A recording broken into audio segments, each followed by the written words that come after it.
What is going on, guys? Today we got a comparison between the JBL Go 3 and the JBL Go 4. As you can see, I have to kind of look to see which is which because the form factor pretty much stays the same between both of these. And I guess that's the question that I'm trying to answer for you guys is, they look so similar. Are there any difference? Anyway, I've been testing this thing out for the past week, and let's look at it. First, let's talk about the form factor. Form factor pretty much stays the same. I mean, they didn't change much at all, other than the fact that the lanyard is now on the left-hand side rather than the right-hand side. It's kind of weird.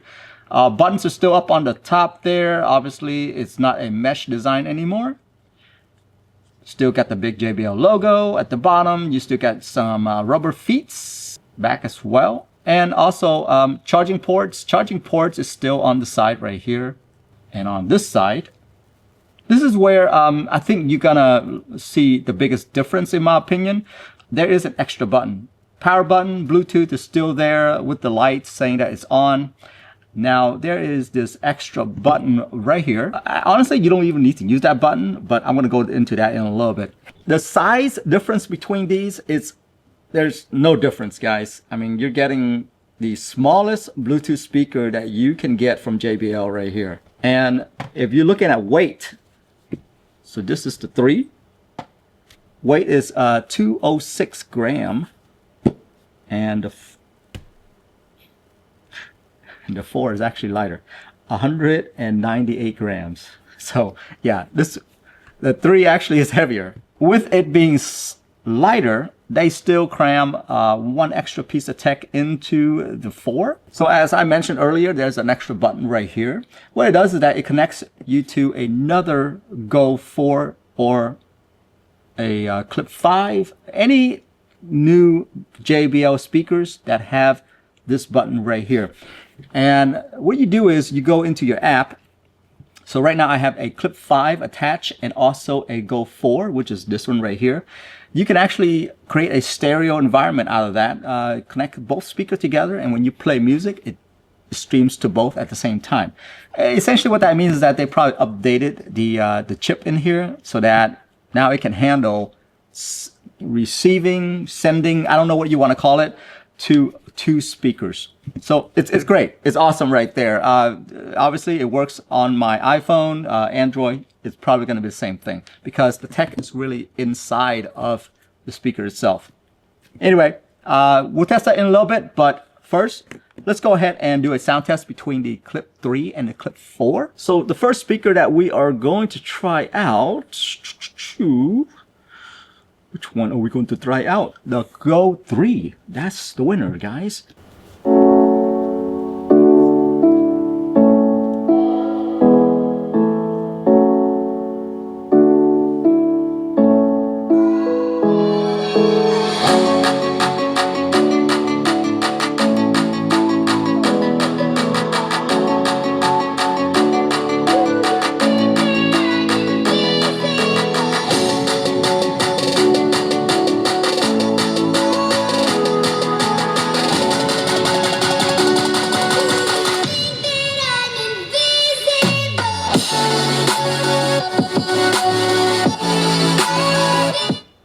All right, so there you go. That's the Go 3 right there. We're gonna jump over to the Go 4.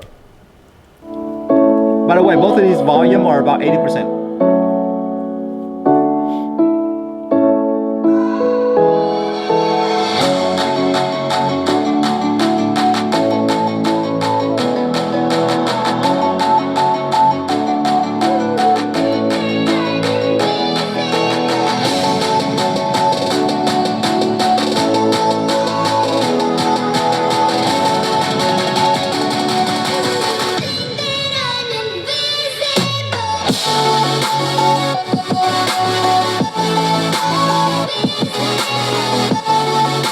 So there you go, that's the Go 4 right there. What do you guys think?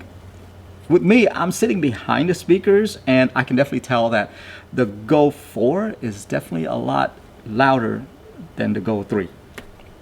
That's how I feel it right now. I mean, not sure if my mic does justice for you guys, but yeah, Go 4, definitely louder. All right, so next we're gonna put these two speakers together and see if we can connect both of them with stereo. Show you guys how that works, okay? The first thing first though, I do want to give you guys a tip. The tip is to disconnect one of the Bluetooth speaker out of your phone. Yeah, I'm talking about going into your Bluetooth setting and just say disconnect. Don't forget device, just say disconnect. What that does is that it disconnects one of them and it gives the other one priority, the leader, the priority. So in my case, this is the Go 4. It's connected to the Go 4. And the Go 4 is linking to the Clip 5. Does that make sense? So I'm not using my phone to connect to both. That's not how it works. Because if you do that, it actually messes up. And I think a lot of people are gonna return these speakers because of that. They're gonna think that, oh, it doesn't work. Yeah. So right now, the only one that's connected to Bluetooth for me is Go 4. All right, and then the Go 4 is gonna send signal over to the Clip 5. But if you look on the app right here, both are still connected. See that? So this one's playing right now. All right, and wait, I'm gonna show you what the app says. Okay, now on this one right here, you press the play button.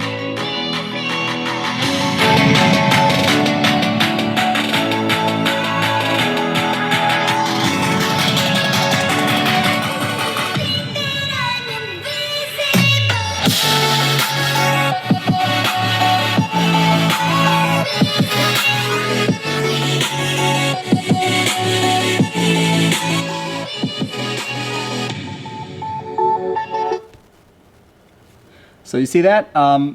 Individually, you control the speaker itself. So if you want to turn the speaker off as you walk into another room, you can.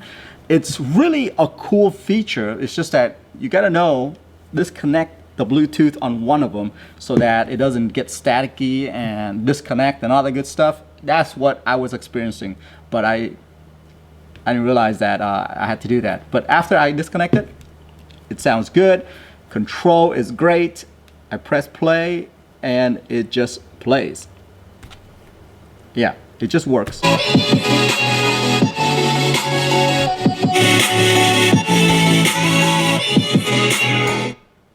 You see that? This is the main speaker right here. If I pause on that one, it pauses everything. But you can also pause individual speaker as well. Anyway, really good product here, guys. Obviously, if you're getting JBL, the app itself is like, it's great. One of the best UI that I've seen and the best music experience that I've seen with any portable speaker. So there you go, guys. That is the JBL Go 3 versus the Go 4. Let me know what you guys think. Is it worth the extra cash to go with the 4 now? Let me know what you think. I'd say so, just because of that party mode that they have. I think it's worth the upgrade. Now, if you're just looking to give this as a gift to someone, I think the Go 3 is perfectly fine. Anyway, let me know what you think. I'll see you in the next one. Bye-bye.